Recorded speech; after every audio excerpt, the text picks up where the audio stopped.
Ramai orang ingat bila mula simpan emas, semua duit kena tukar emas. Itu silap besar. Duit dan emas ada fungsi yang berbeza. Dalam pengurusan kewangan, asas pertama ialah pelbagaikan simpanan. Jangan letak semua simpanan dalam satu tempat. Asas kedua, kena faham fungsi simpanan dan duit tu bekerja macam mana. Tonton sampai habis, save dan share.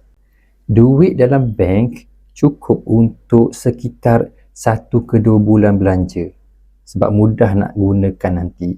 Simpanan dalam ASB ataupun tabung haji pula sesuai untuk dana kecemasan sekitar 3 bulan pendapatan dan ia adalah duit kegunaan 2 tahun ke bawah. Selebihnya baru alihkan kepada emas sebagai simpanan jangka masa panjang.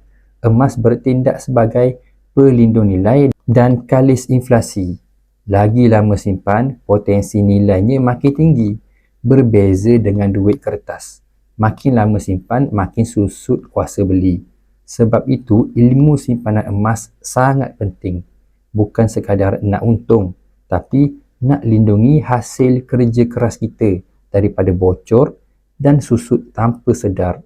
Kalau anda nak mula susun kewangan dengan gabungan duit dan emas lebih teratur, boleh isi borang sign up atau DM saya bantu sampai jadi.